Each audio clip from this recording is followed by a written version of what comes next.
Imagine your version of the perfect video game.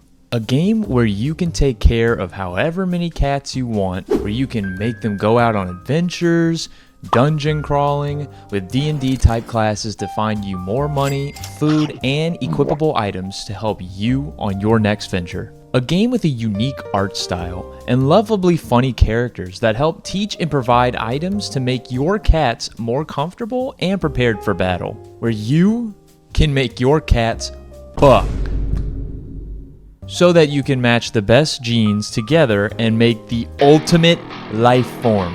Where your cats can not only die in runs and in their lineage, but where your cats can kill each other. Where you can send cats that aren't useful to you to other NPCs to do whatever unspeakable things they want to them. If this isn't the game you imagined, then whatever you are imagining is the wrong answer. I'm sorry, look, I don't make the rules. Alright, it's just how it works. I'm sorry. I don't know what to tell you. Today, we are going to take a look at a creatively insane game that I've got to and am still playing in today's episode of Hidden Gems.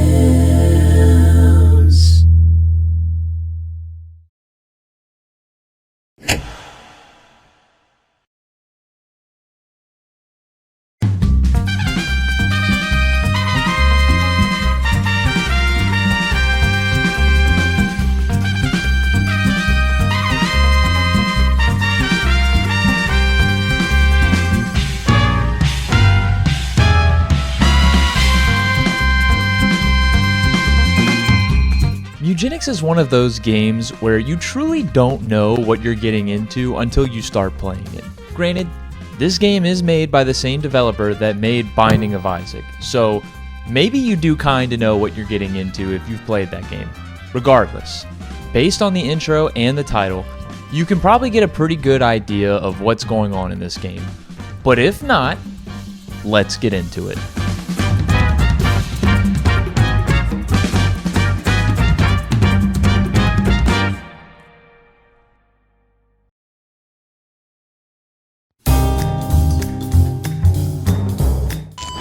We slowly wake up to the sounds of hospital noises and a crazy Doc Brown looking motherfucker in front of us, staring like he just did something dirty to us. He starts nerding out about science in front of us, but we at least get to see his cute little kitty cat next to him.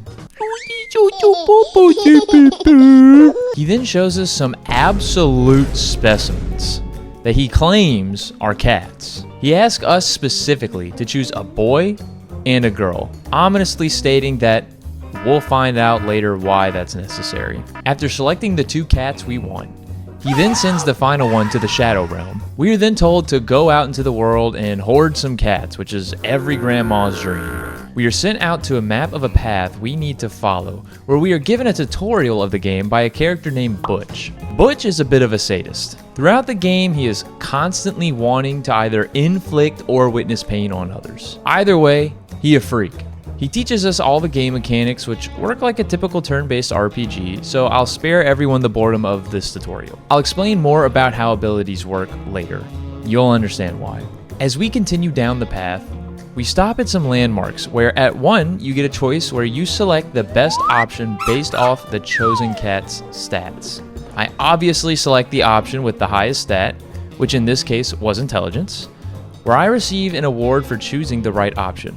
We stop at another landmark, and this time are rewarded with some free treasure. We equip our new item, and now it's time to take on our very first boss. Now, of course, the game takes the opportunity to teach us some more mechanics, and it does just that by downing one of our cats, where we learn about injuries. Injuries happen every time a cat is down, and I mean every time, whether you revive them or not. At the end of every fight, if you have any cats downed, they are revived with a certain number of HP. But every downed cat receives an injury, and yes, they can have more than one. An injury is a permanent debuff to a stat, and depending on the type of energy, that will determine what stat is debuffed. If a cat is downed, it takes 3 more hits until they are permanently dead. After After learning this, we finish the fight and receive a level up reward on one of our cats. Before going home, we learned that we can receive money and food to support our cats, and any adventure can be saved and returned to later exactly where you left off. As we return home, we meet the neighborhood's resident closeted gay man, Mr. Tinkle, who is very sexual and claims to have a wife. But I mean, come on dude, you're not fooling no one.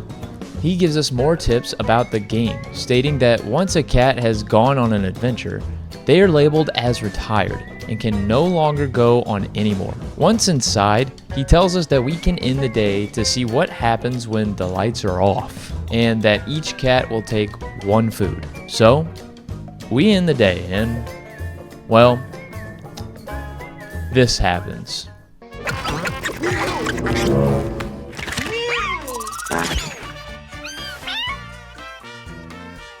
Yeah, that's right.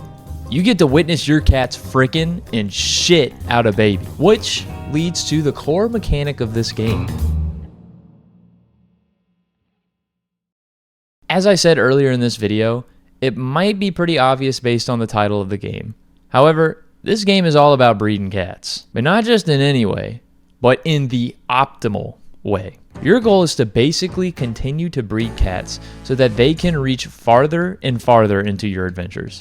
And trust me, they will breed. They'll hump, summon one from hell, they'll even hit the whirlybird on the pussy. You'll also have stray cats show up at the end of each day to always make sure you are receiving new cats to go on adventures. However, the best way is to breed them. Here's the catch. The cats you breed receive their stats and abilities based on the traits of the parents. Now, you may be asking, Mr. Dude, why do the stats and abilities even matter? And to that, I say, what a great question. Gold star for you, pal. You see, throughout the game, you're going to meet some interesting characters who help you in different ways. For example, you'll meet Frank, who will make your house bigger to not only fit more cats, but to separate ones who don't get along. Tinkle will give you breeding tips, and Lil Jack will provide you with items for your house that'll do all kinds of things, like raise the comfort of rooms so that your cats have a higher chance of breeding, or make your house have better appeal, which in turn increases the odds of stronger stray cats showing up. Although, the guy we are going to talk about is someone we already met, Butch. Butch provides you with very special items, and that's collars.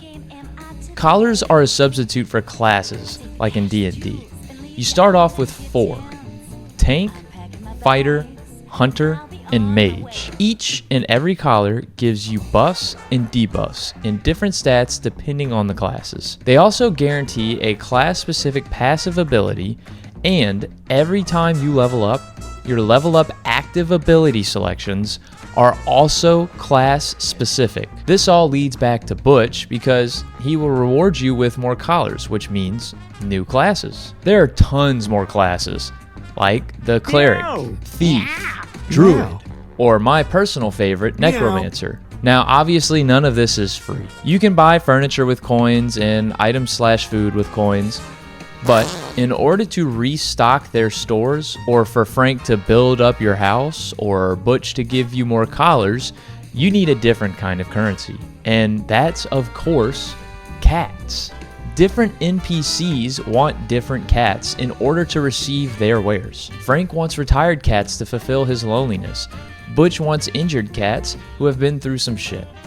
And Tink wants cute kittens, which means they have to be a day old and their charisma stat has to be no lower than a specific number. Everything you do in breeding cats matters, and what you choose to do and who you breed together is all up to you. Different classes require different stats, and some classes breed well with others. For example, hunters require range to be able to attack farther blocks, but if you breed them with a thief class, they can have more luck, which will help them do more damage. Tank classes typically have high amounts of health, but you can breed them with fighters so that they can pack more of a punch. There's many different ways you can do this. Not only that, but cats you breed can even take the abilities of another parent cat. However, they can only take one. So Whatever class ability they take typically means that's what class you're going to want to make them. If you get a cat you don't like, send them down the chute to an NPC, and if no one wants them, send them to hell. I truly cannot express all the different ways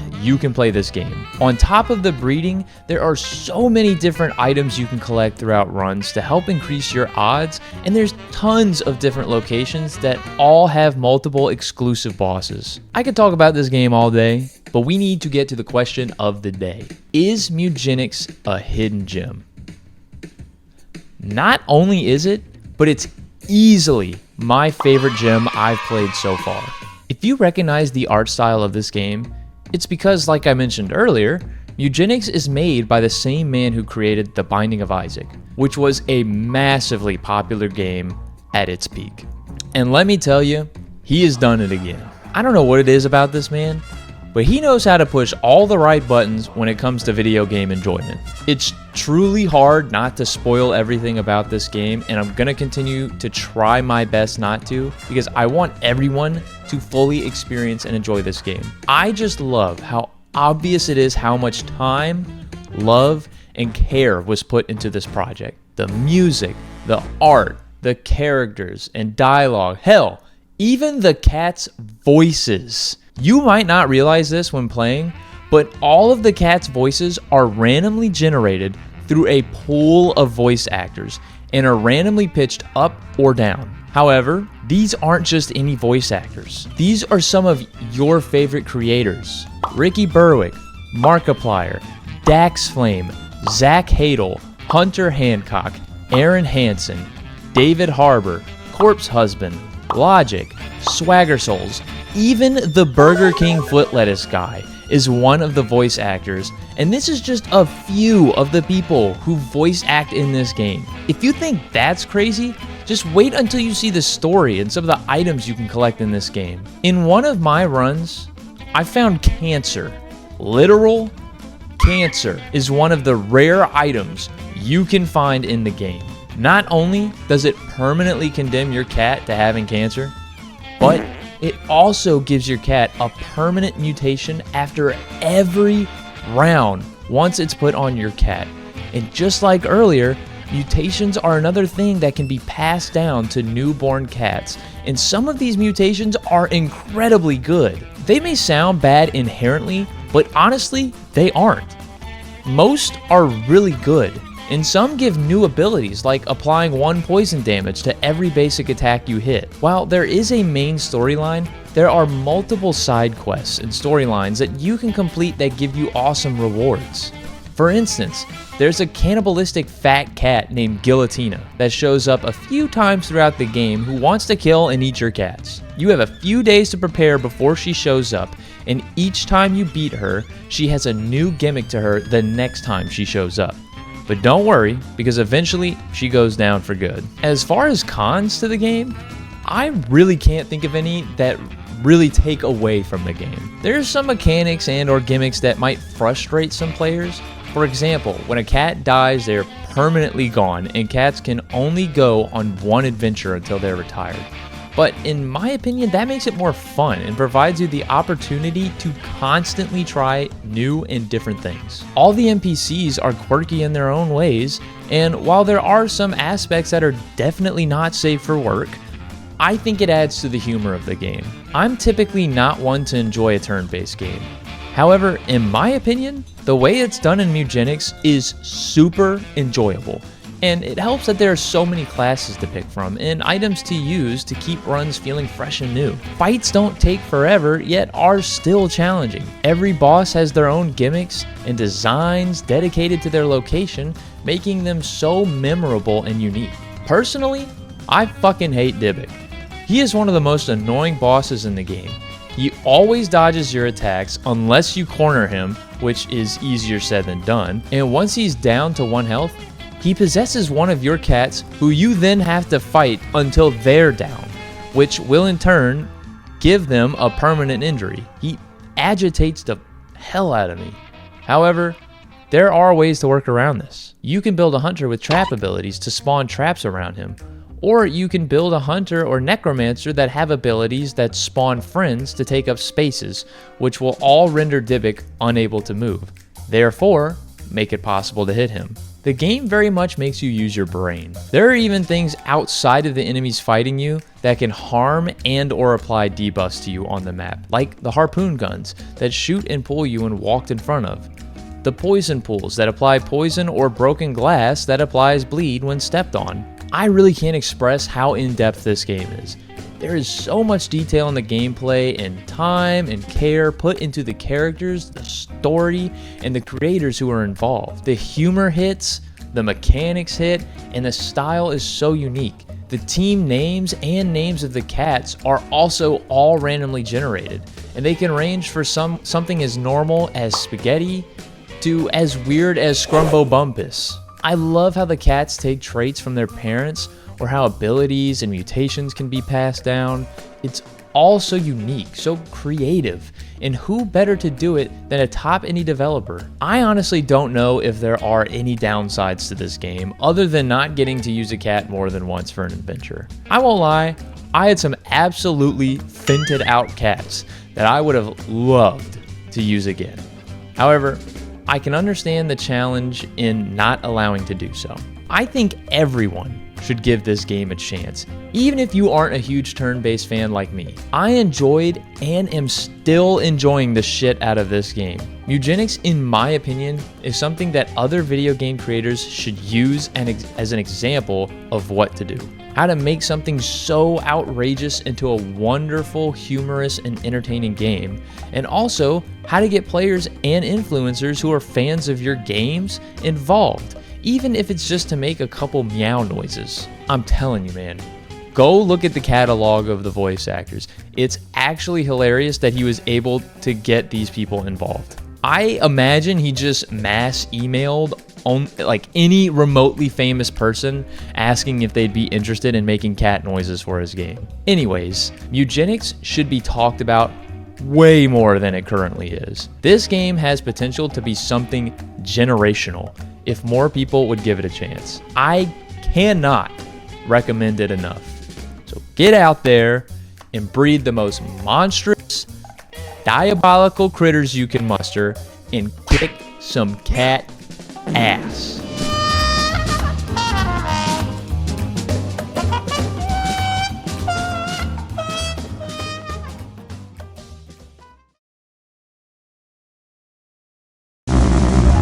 Thank you so much for sticking around for this video. If you enjoyed it, leave a like, subscribe, most importantly, that'd be the biggest one, and leave a comment telling me what game you want me to play or what type of content you want to see more of. If you enjoyed this video, go check out my previous video. I've been getting a lot of love for that one. And go check out some more of the Hidden Gem videos. I've made some more videos just like this.